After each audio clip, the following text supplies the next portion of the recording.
need that trial and error. You need the experience. Now you're starting to realize like you're watching less people because you don't need all that input of like, what do I want to create? Or I have to look like him. You know, it has to be a video like your video, and people come for you. Everything is a wave, and everything is consistency. And as long as you keep the consistency, it's always going to go up.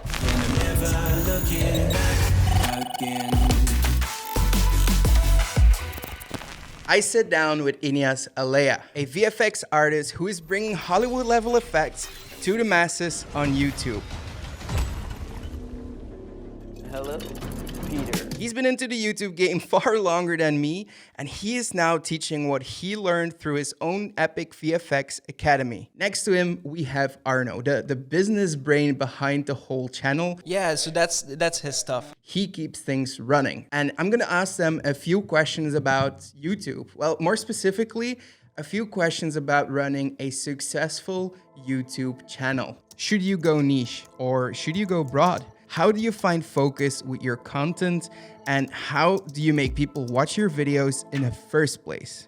Now, before we go there, I need to tell you, they were spitting out so much fire and so much value, I had to split this whole thing up into 2 episodes. Now, what you're watching here is part 2, but I'm gonna tell you more about that later. First, let's just get the show on the road. For you, I have the first aha moment for you, I think, was like, okay, you can earn money with YouTube. Yeah, for sure. When you made videos, because first you just put them on there. And I got my first paycheck. I was like, yeah, I enjoy this and I get paid for it, and I'm a kid.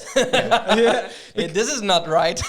Back in the time, because now I can, like, they're just sending ads in your letterbox, but back in the time, getting that letter from Google was like so privileged. I felt privileged to get that. Yeah. Also, like, obviously the trophy of 100K subscribers, it's a big achievement. And what I've noticed a lot in my career is that I grow very fast at a certain point, and then I just stay the same for a very long time. And it gets sometimes demotivating, but if you just keep doing that, if you just said, okay, I'm going to keep doing this thing, even though I don't improve, all of a sudden you again see that spike. So it's always going in those waves, and that's something that I've realized with everything in life. So I'm trying to just keep that consistency. And if you can maintain that, that's your only task. That's the most important. Obviously, trying to get better along the way. You see sometimes like creators that just pop out of nowhere, right? Especially now with the whole TikTok and the shorts. Fast. So, but on the other hand, I do think like growing slowly, it might be better for the long-term like longevity of the channel.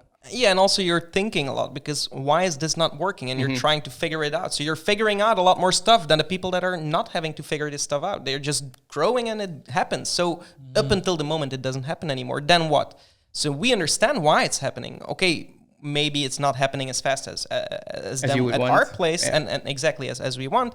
But we do build an entire business around our channel because of it not going fast enough, and you're starting to search other ways of redeeming or building something, and then you're seeing that maybe in the end that's going to build or pay off better. Yeah, but now if it happens, you are prepared. We are prepared. So I think that's let it happen. Now I'm ready.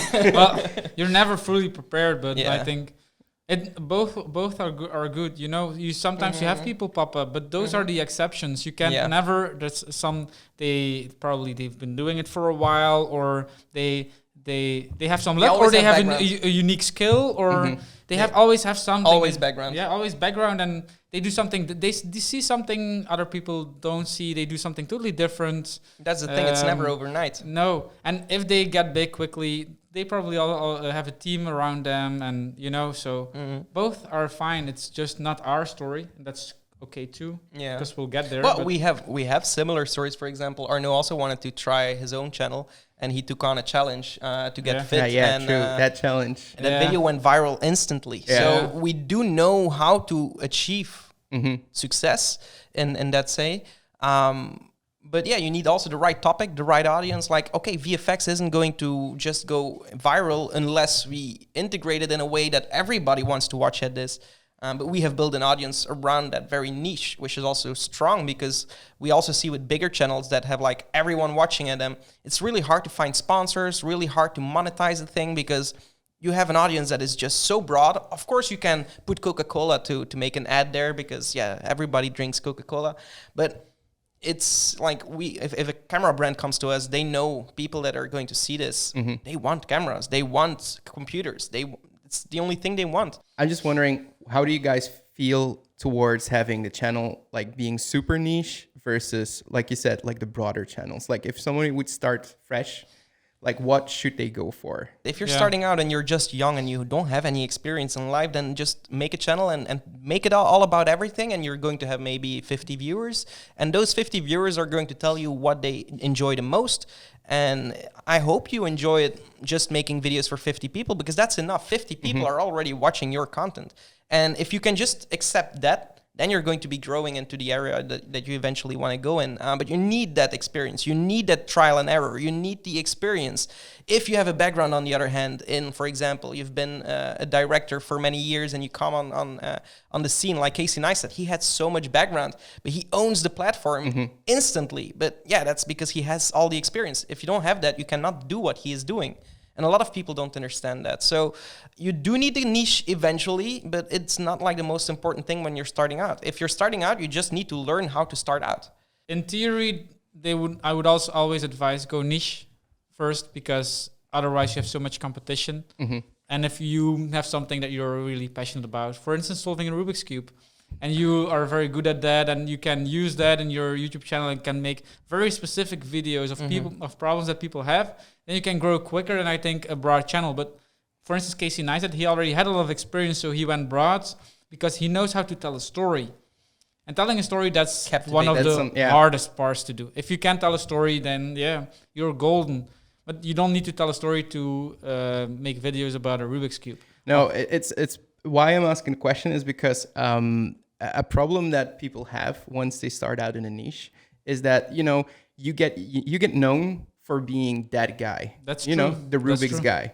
And then if you're doing something that you're passionate about, but you're like, hey, I'm more than just the Rubik's guy, right? I had that problem. Yeah. So how do you deal with that going further along? You just grow.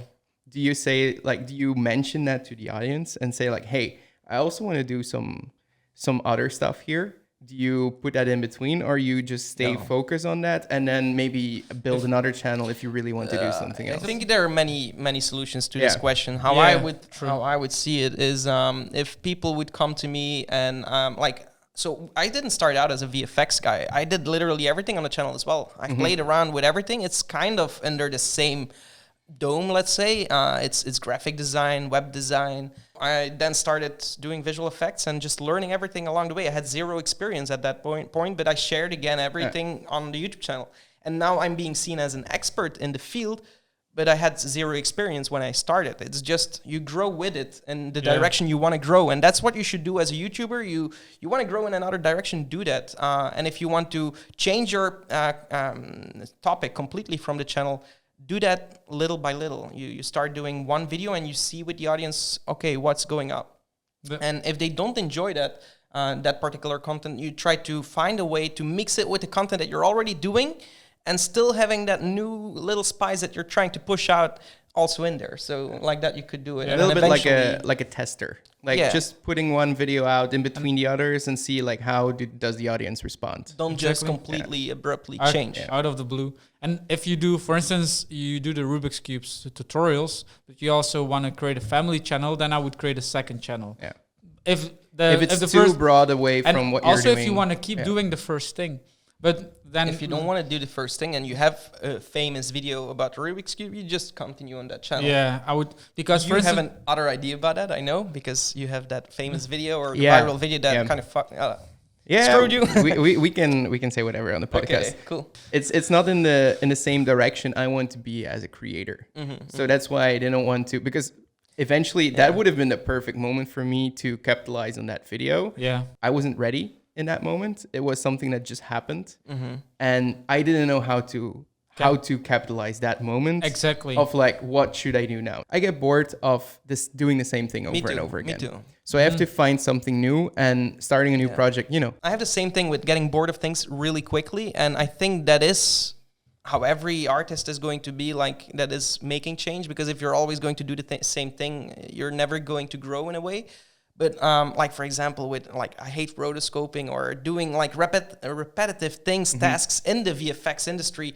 And also when I do VFX, I just like to prove myself, okay, I can create the scene. I'm not gonna create 100 scenes with the same effect. I hate that. It's like I have to do it over again. Or I have to do that in 4 different shots. So I have to start the same thing over. I just want to create one time good. And I'm proud of myself, I'm happy, and I want to move on to the next task in VFX. But VFX has so much to offer that I can always create something different. It's always a new challenge. But I couldn't do visual effects in a way like for a company where just my task is this from morning till evening and just do that for 20 years straight with your knowledge of VFX. And it's never going to change. You're just going to do that. No, thank you. You always have responsibilities and tasks that you have to do. Not everything can be fun, but the balance should be right. And And that we've learned over years, there needs to be focus. Yeah. Something that you are focusing on, because we too want to do too many things, because we have so many ideas, so many things that could get big that we could, but we can't make 10 things big. We could in the future if we have a team. Right now, stick to what we're good at, stick to what we think. Look at our history. Yeah, we've done everything. We've done everything, but now we have the YouTube channel and the academy. Those are things that we are really working hard on, and if that evolves into something bigger, and if that gets better, then we can focus on other things as well, because we have so many ideas. Now it's time to prove on that one. Anyway, everything that we've done until this point was necessary process to get here. 100%. But if I look back 5 years ago, I had like a dream on where I wanted to be today. And if I look at that dream, because I put it on paper on a comment on YouTube, and I got a reminder of that video, and I saw exactly what I wanted to achieve in 5 years. And I just surpassed everything that I wanted in 5 years on that moment. So my thoughts on that moment, that little time capsule is just obliterated. And so, that's nice, so that made me happy. So that made me realize, okay, I should be happy, and even I could be happier. I'm very happy because I achieved exactly the goals I've written down. And so I saw somewhere a quote that said, we overestimate what we can do in a day, but we underestimate what we can do in a year. And I always try to keep that in mind. 100%. Because every time I look back on everything that I did in that year, I know, okay, I'm still going. Yeah. And I have the mentality of like, it's not my time yet. I'm still working towards something. Stick so when I know the moment, we'll know when the moment will come, but then it's going all in. You have to stick to the plan. Yeah. And don't, this is not working. Oh, let's change. Because I know, we've worked with a lot of people, and some people are like, they do something, for instance, on YouTube for 10 videos. Yeah. And they're like, this is not working. I'm going to I've seen a lot of people totally like 3 months. It's not working. No. Bitch, please. Exactly. After a week, people after a day, it's not working. It's like you have to put that limit away. Like if it's not working, try it a year. And if it doesn't work, then definitely change. And of course, only an idiot does the same thing over and over again and expects different results. But you need the time to at least give it some moment in the and definitely also like, did you really do the same thing for a year, or did you always do something else, kind of, and you just filled the year and you have like we also built channels where we always tried something else and always evolved. But if we would have just stick to the plan from the beginning and just do that until now, maybe it would have been a bigger success. You don't know that. No. But it's hard because it's an emotional game and it's a facts game as well. I think it's the first part is the hardest. Like the emotional game of YouTube is like knowing that you're doing the right thing and just sticking with it, and knowing when you're not doing the right thing. Right? Agreed. When you have to like try something new.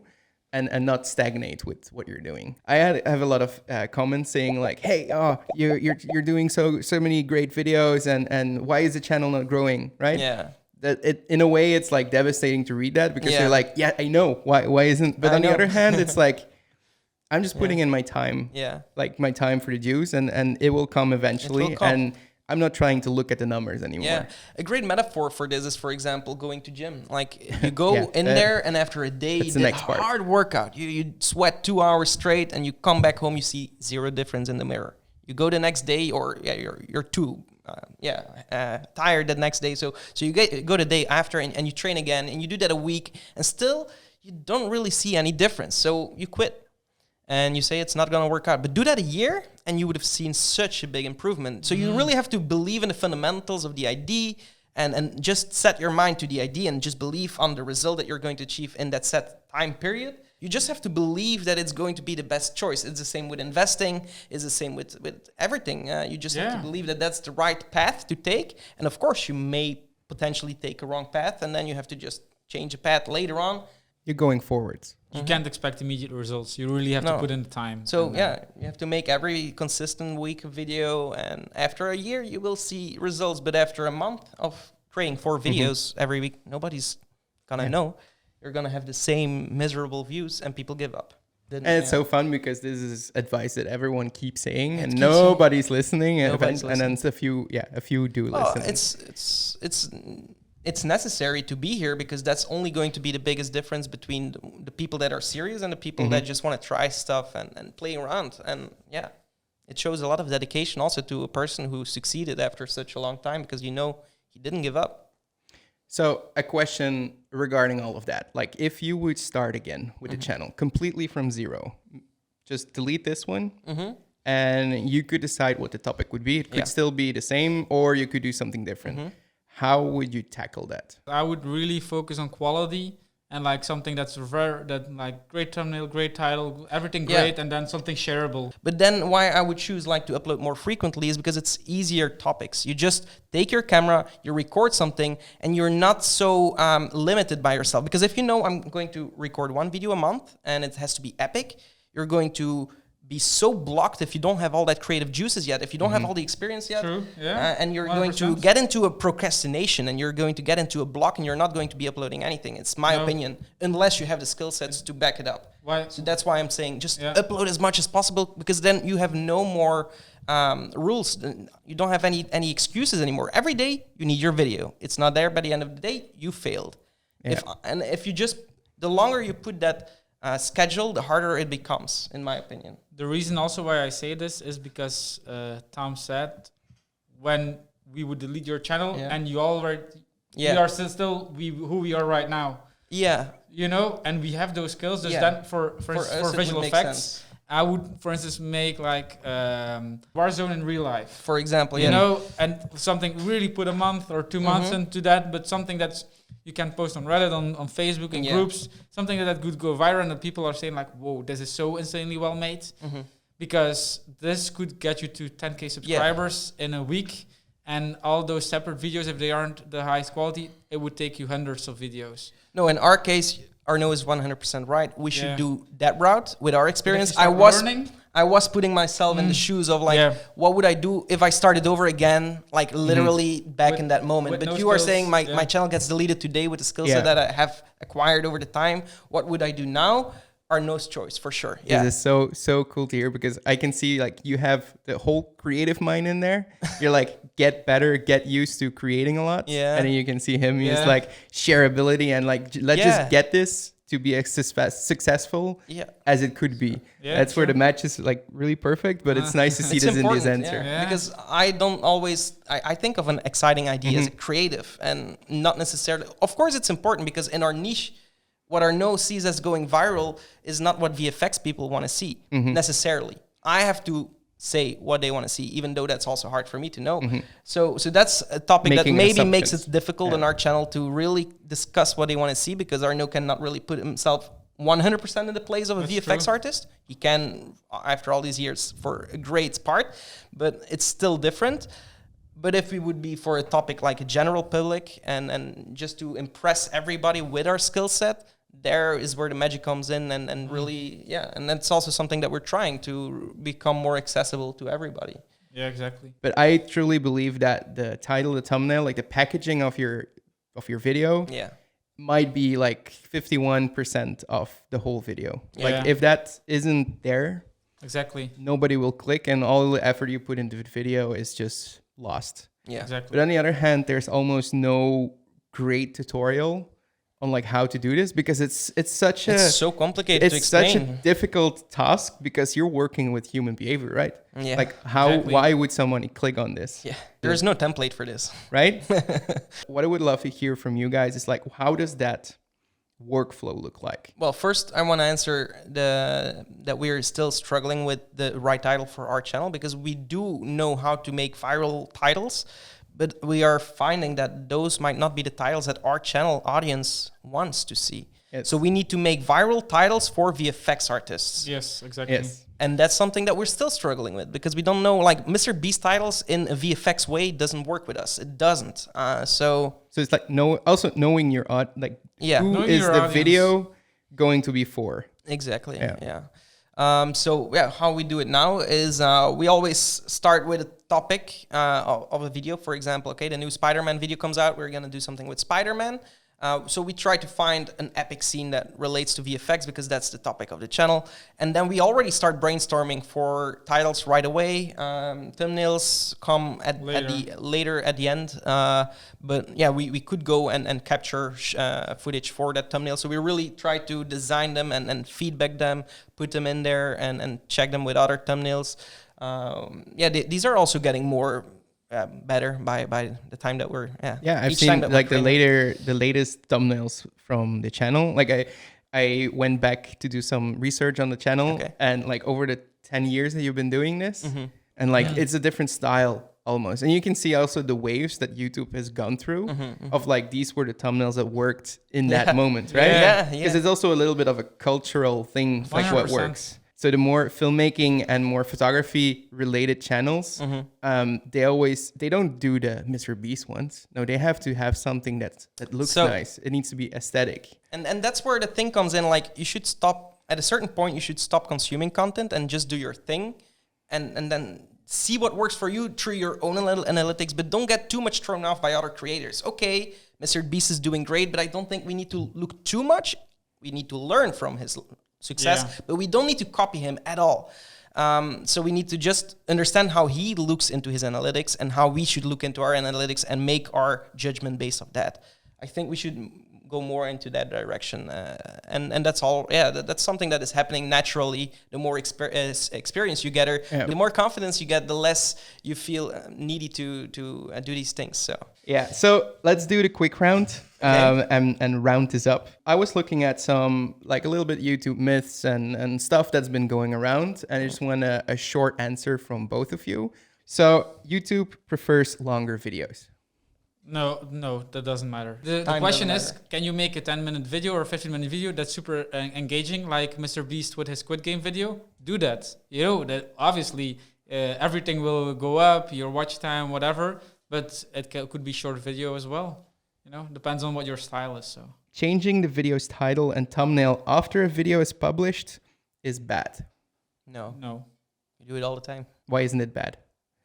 Well, you first have to look at the metrics and look how it's going. It's not going that well. You might want to change your, for instance, your title or your thumbnail.